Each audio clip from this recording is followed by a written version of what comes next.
Bienvenidos a Audiolibro. Con la lectura del libro El misterio, una llave perdida. Israel y la Iglesia Gentil, un asunto de vida o muerte para todos los creyentes. Escrito por el pastor Marvin Byers. Narración: Christian M.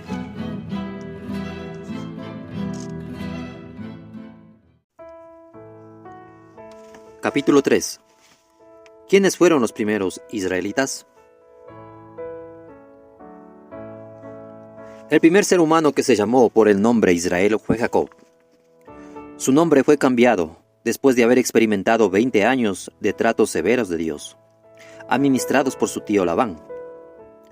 Todo comenzó cuando Jacob, bajo la dirección de su madre, usó la ropa de su hermano Esaú para engañar a su padre, para que creyera que realmente era Esaú. Entonces tuvo que huir a casa de Labán para evitar que el furibundo Esaú lo matara. Qué recuerdo el que Jacob ha de haber tenido 7 años después, tras trabajar diligentemente para casarse con Raquel, la hija de Labán. Lea, bajo la dirección de su padre, usó la ropa de su hermana Raquel para engañar a Jacob, para que creyera que realmente era Raquel. Él quizás empezó a entender unas cuantas verdades básicas la misma mañana cuando despertó en los brazos de Lea, en vez de los de Raquel. Él ha de haber entendido que cosechamos lo que sembramos y que frecuentemente lo que más aborrecemos en los demás son nuestras mayores debilidades personales. Dios usa a los demás para que nos sirvan de espejo espiritual. Las aves del mismo plumaje se juntan y usualmente sin ayuda alguna. Mas a veces Dios mismo interviene para asegurarse de que encontremos un ave igual a nosotros. El Señor tiene una forma de colocarnos con personas tan similares a nosotros para que lleguemos a aborrecer nuestra propia naturaleza con mucho fervor y lo busquemos a Él, para recibir gracia para ser cambiados. Labán era el espejo espiritual de Jacob. Cada día, Jacob veía su propio carácter reflejado claramente en su tío torcido. Mientras su tío seguía engañándolo año tras año, cambiando su salario 10 veces, Jacob ha de haber llegado a aborrecer el engaño como muy pocas personas. Él no solo aborreció el engaño en Labán, sino que seguramente él odió el engaño que había en su propio corazón. Es más, él ha de haber llegado a odiar su propio nombre, especialmente cuando debía decirlo. Yo me llamo Jacob, el suplantador, el usurpador, el engañador.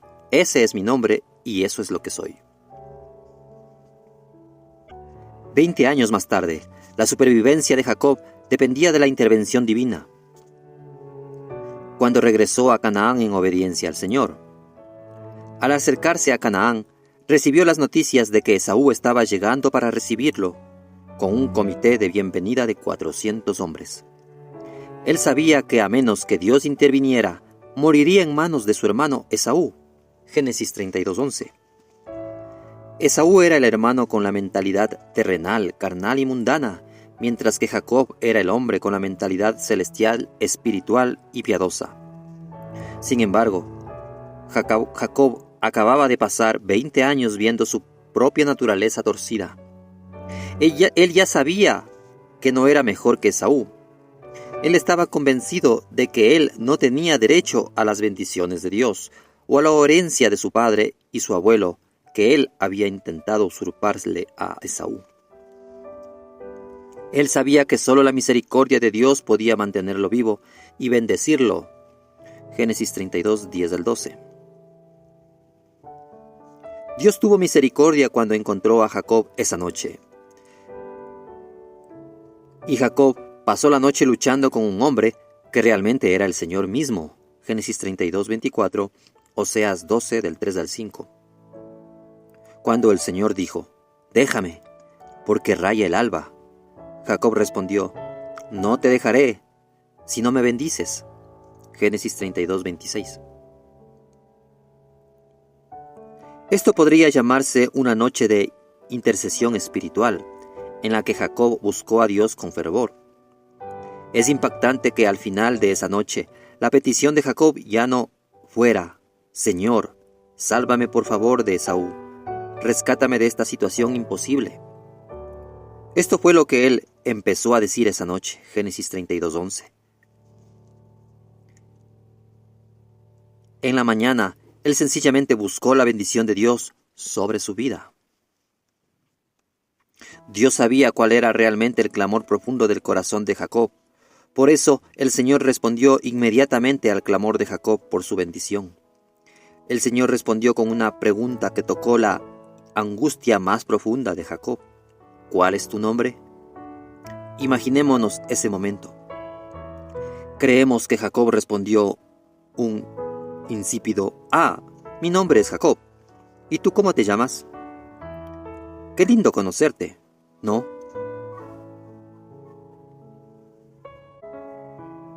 Y 1000 veces no. Jacob sabía, y Dios sabía, que la cuestión medular en la vida de Jacob era precisamente el nombre o la naturaleza que llevaba.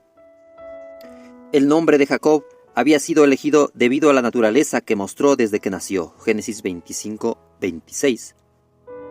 Oseas 12 del 2 al 3. Cada vez que su nombre sonaba, declaraba lo que realmente era. La pregunta del Señor permitió que Jacob le expusiera totalmente a Dios la preocupación más grande de su corazón. Podemos imaginar su clamor: Dios, tú sabes lo que soy. Mi nombre es Jacob, el suplantador, el engañador, el torcido. ¿Habrá alguna esperanza para mí? ¿Puedes tú hacer algo con un hombre como yo? Oh Dios de Abraham, si tú no me cambias, no hay razón para que yo siga viviendo. Te ruego que intervengas para salvarme de mí mismo y de mi propia naturaleza corrupta, egoísta, pecaminosa. Si no me concedes esa bendición, realmente no importa si me salvas de mi hermano Esaú. Si no estás dispuesto a ponerle fin al hombre que vive dentro de mí, no importa si a Esaú le permites matarlo. Hemos llegado al lugar en que aborrecemos de tal forma a nuestro hombre carnal y pecaminoso, que claramente desde el fondo de nuestro ser: Señor, si perezco, que perezca, pero sálvame de los enemigos de mi alma. Ese fue el clamor de Esther. Ese fue también el clamor de Sansón, después de que sus enemigos no solo le habían sacado los ojos físicos, sino habían destruido también su visión espiritual. Y habían hecho una burla de él y de su Dios. Él exclamó: muera yo con los filisteos. Sansón prefirió morir con los enemigos de su alma en vez de vivir con ellos. Sansón mató a más enemigos del Señor con su muerte que los que había matado en todas las luchas de su vida. Jueces 16:30. La vida de Sansón revela un patrón divino. En nuestra vida espiritual, podríamos estar luchando de todo corazón contra los enemigos de nuestra alma, pero solo la muerte a lo que somos nos puede librar de ellos. Por eso, aparece Sansón en el registro de Dios de los grandes hombres de fe en Hebreos 11. Él había llegado al lugar en su vida en donde estuvo dispuesto a morir para ser librado de las ataduras de sus enemigos naturales y espirituales. Pocas personas llegan a este punto en su vida. Muchos cristianos ven su necesidad y quieren realmente ser librados de sus ataduras espirituales, pero primero deben entrar a nuestra alma una angustia santa por lo que somos, para hacernos estar dispuestos a morir al yo. Dios ha provisto la cruz para que esto pueda suceder en todo creyente. Él nos invita a negarnos a nuestro hombre carnal y a nuestros propios derechos y deseos, y que tomemos diariamente nuestra cruz para seguirlo a Él.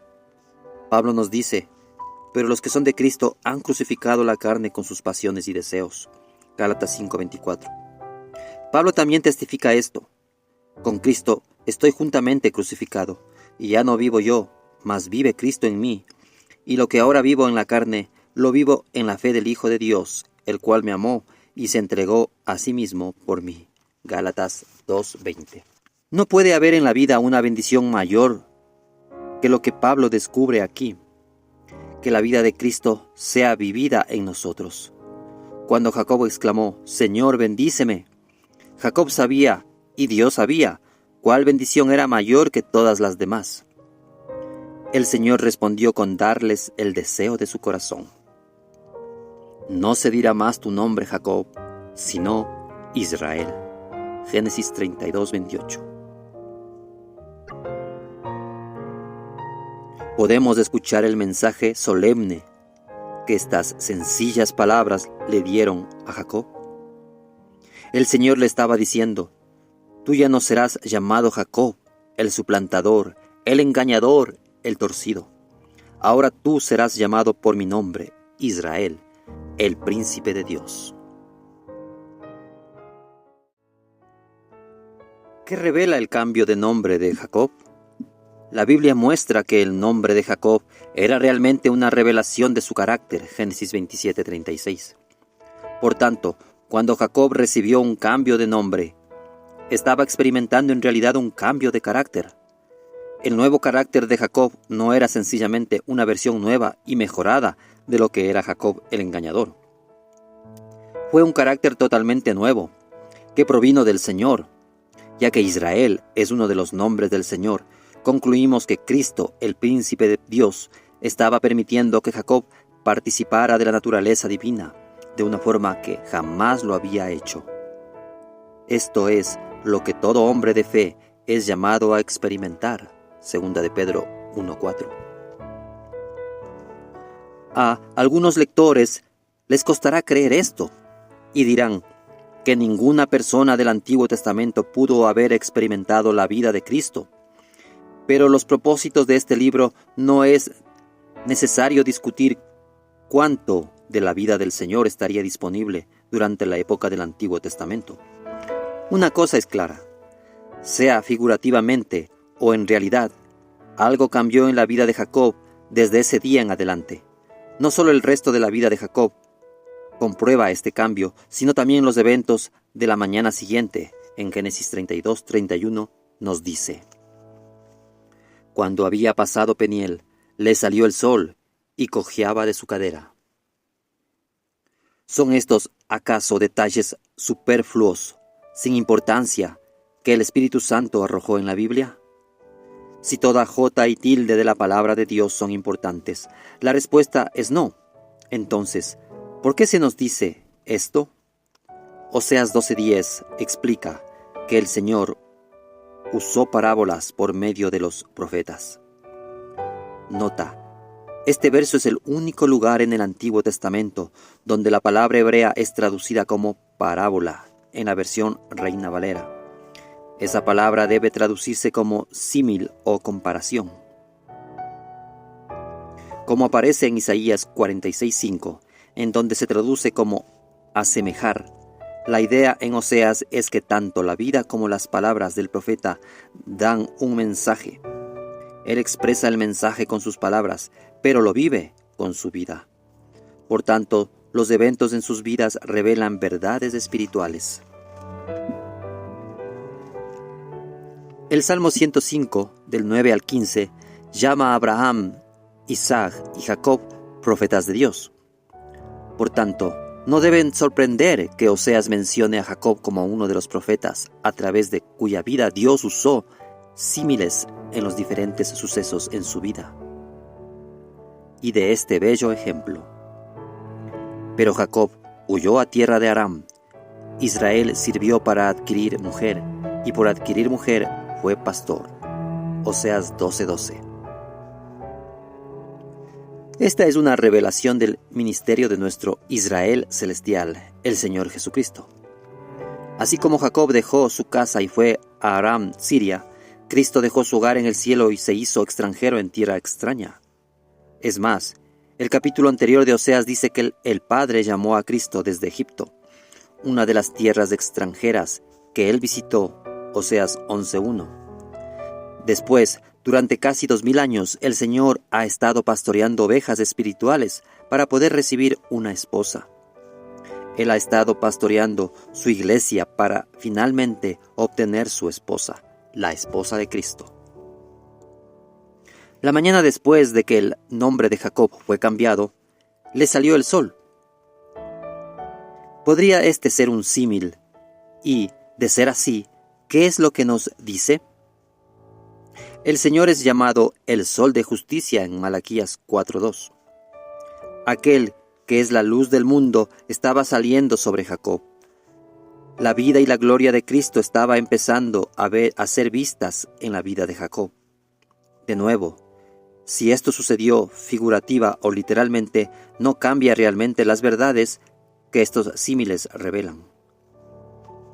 En sentido bíblico, sin un cambio de carácter, no podría haber habido un cambio de nombre para Jacob. Y el único carácter que habría hecho de Jacob un deleite al corazón de Dios había sido el de Cristo.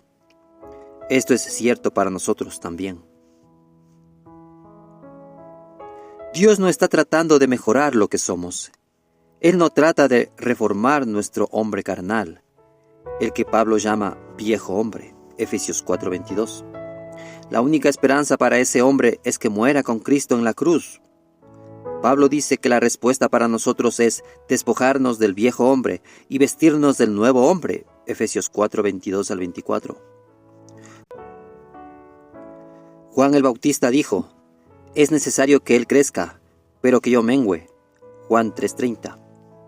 La única esperanza de que seamos diferentes es que menos de nuestra naturaleza se manifieste a de nosotros, y más del sol de justicia salga sobre nosotros, como lo hizo sobre Jacob. Si permitimos que esto ocurra en nuestra vida, el Señor promete en Apocalipsis 2:17 que nosotros también recibiremos un nuevo nombre. Al que venciere, le daré una piedrecita blanca, y en la piedrecita escrito un nuevo nombre.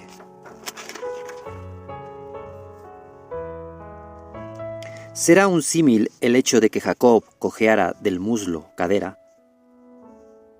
El muslo es la parte más fuerte de la vida natural o carnal del hombre. Después de 20 años con Labán, al enfrentar el ejército de 400 hombres de Saúl, Jacob no solo sabía que la carne era terrible, sino también que la fuerza de la carne no podía salvarlo. Sus mejores esfuerzos no podían cambiarlo en lo más mínimo, ni cambiar sus circunstancias. La confianza de Jacob en la carne se había debilitado. Desde allí en adelante, al caminar, él ni siquiera pudo confiar en el miembro más fuerte de su cuerpo. Estaba continuamente consciente de que en cualquier momento su pierna podía flaquear en su siguiente paso. Seguramente él entendió el mensaje. Él también sufriría una caída espiritual inmediata si no se apoyaba en su amado en cada paso del camino. Cantares 8:5. Jacob nunca volvió a ser el mismo después de este encuentro con Dios, en donde la fuerza de su carne fue debilitada. ¿Qué pasará con nosotros? ¿Cuánta confianza tenemos todavía en nuestras propias habilidades? Un indicio es si nosotros buscamos sinceramente su auxilio y fortaleza al principio de cada día. Si realmente creyésemos que somos incapaces de sobrevivir nuestro día sin su fuerza, jamás dejaríamos de empezar nuestro día buscando al Señor. Al concluir la noche de lucha de Jacob, hubo un breve intercambio de palabras entre Jacob y el Señor. ¿Qué debemos mencionar? Posiblemente podría ser una confirmación indirecta de que uno de los nombres del Señor es Israel. Tan pronto como Jacob recibió su nombre nuevo, le dijo al Señor: «Declárame ahora tu nombre». Génesis 32:29. La respuesta del Señor fue: «¿Por qué me preguntas por mi nombre?». ¿Significa esto que el Señor no quería que Jacob supiera su nombre? Esto es improbable, ya que el Señor promete: «Le pondré en alto por cuanto ha conocido mi nombre». Salmos 91:14. Ser puesto en alto se refiere a un lugar de protección. Ciertamente Jacob necesitaba protección en este tiempo. Además, el Señor desea que conozcamos su nombre, como lo confirma Ezequiel 39:7. «Mi santo nombre daré a conocer en medio de mi pueblo Israel». Entonces, ¿por qué respondió el Señor al deseo de Jacob por conocer su nombre, diciéndole: «¿Por qué me preguntas por mi nombre?». Probablemente él estaba diciendo: «¿Por qué preguntas cuál es mi nombre? Acabo de decírtelo, es Israel, el mismo nombre que el tuyo. Ahora tú te llamas por mi nombre, porque tienes mi vida y carácter. Si esto no es lo que el Señor está diciendo, entonces Jacob podría haber respondido a la pregunta del Señor con una batería de respuestas sólidas. Asumiendo que conocía los caminos de Dios, aunque la Biblia aún no había sido escrita, por ejemplo, Señor, yo quiero conocer tu nombre para ser liberado, Salmos 91:14. Señor, yo quiero conocer tu nombre para poder temerte, Primera de Reyes 8:43. Señor, porque los que conocen tu nombre pondrán su confianza en ti, Salmos 9:10. Señor, porque tú prometiste que tu pueblo conocería tu nombre, Isaías 52:6. De manera que podríamos parafrasear la respuesta del Señor a la pregunta del Señor. Así, ¿por qué necesitas preguntarme eso? Además del cambio de nombre de Jacob, la Biblia revela otro asunto clave en la vida de este primer israelita. Él fue un arameo, un gentil, a punto de perecer, que descendió a Egipto y se convirtió en una nación grande, Deuteronomios 26:5. Por tanto, el primer israelita fue realmente un gentil transformado. Lo que hoy llamamos judíos, en su inicio, fueron gentiles que entraron en una relación con Dios. Abraham y Sara fueron los primeros padres de la familia elegida, que después se conoció como Israel. Ellos también fueron llamados hebreos, Génesis 40:15. Pero este no fue su nombre de familia. Esto se refiere a su origen. Hebreo significa el otro lado, o alguien de más allá, en referencia a alguien que provenía del otro lado del río, fuera el Jordán o el Éufrates. Como fue el caso de Abraham, cuando llegó de Ur de los Caldeos, la familia de Abraham también sería llamada judíos después. Pero judíos tampoco es un nombre familiar, y necesitamos hacer una aclaración importante sobre este punto. La palabra judío proviene del hebreo y se refiere a un descendiente de Judá. Es importante entender exactamente lo que Judá y judío llegaron a significar finalmente en la Biblia. Inicialmente, Judá se refería solo a un nombre y a la tribu que provino de él. Pero cuando el reino se dividió después de Salomón, la Biblia usó el término Judá para referirse al reino del sur, como lo demuestran ampliamente los libros de Reyes y Crónicas. Originalmente el reino de Judá fue conformado principalmente por 4 tribus: Judá, Benjamín, Leví y Simeón. Desde los tiempos de Josué, Simeón vivía en Judá, Josué 18:1. Benjamín se quedó con el reino del sur, Primera de Reyes 11:30 al 31 y 12:21. Y muchos levitas tenían su herencia en Judá, Josué 21 del 1 al 3.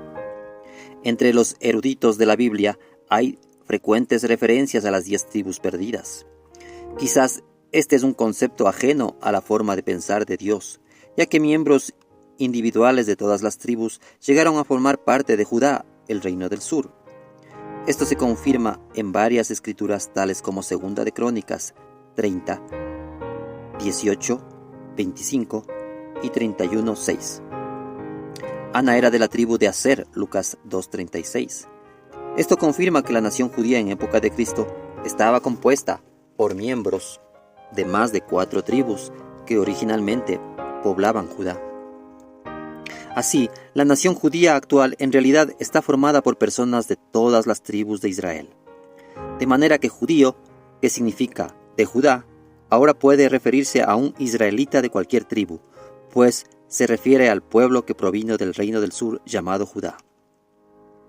Abraham y Sara, los padres originales de la familia llamada Israel, son mencionados en Ezequiel 16, en donde el Señor reprende a su pueblo por su pecado. Allí, Él llama al reino del sur Jerusalén y al reino del norte Samaria. Como Él hace frecuentemente en la Biblia, vea Ezequiel 16, 2:46 y Miqueas 1, 1 y 9, Isaías 40 del 1 al 2, Apocalipsis 21 del 9 al 10. Con frecuencia, actualmente nosotros hacemos algo similar al referirnos a Washington o a Moscú o a Londres. Nos referimos a naciones, no a ciudades con calles y edificios. Desde los tiempos bíblicos, pueblos enteros han sido aludidos por su ciudad capital, así como la iglesia entera es llamada Jerusalén en Apocalipsis 21 del 9 al 10 y Hebreos 12 del 22 al 23, pero en Ezequiel 16:3, él le dice a su pueblo Jerusalén. Así ha dicho Jehová el Señor sobre Jerusalén: tu origen, tu nacimiento, es de la tierra de Canaán, tu padre fue amorreo y tu madre hetea.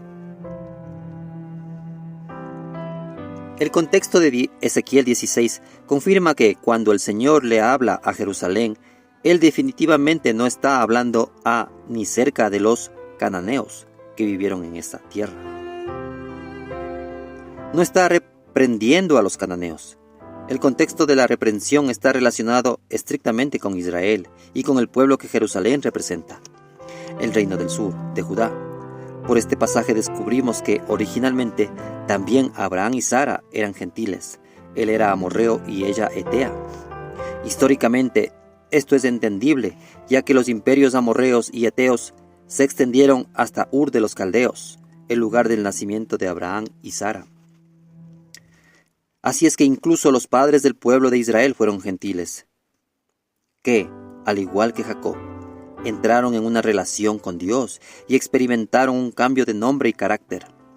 Abraham se convirtió en Abraham, Sarai se convirtió en Sara, y así como Jacob recibió un muslo debilitado como símbolo de los tratos de Dios con la carne, Abraham recibió la señal de la circuncisión, que también simboliza los tratos de Dios con la carne. Es evidente que Abraham y Sarai eran originalmente gentiles, porque antes de que salieran de Ur, no habían un pueblo escogido y todo el mundo era gentil. Entonces, originalmente, todos los israelitas fueron gentiles que entraron en una relación con Dios.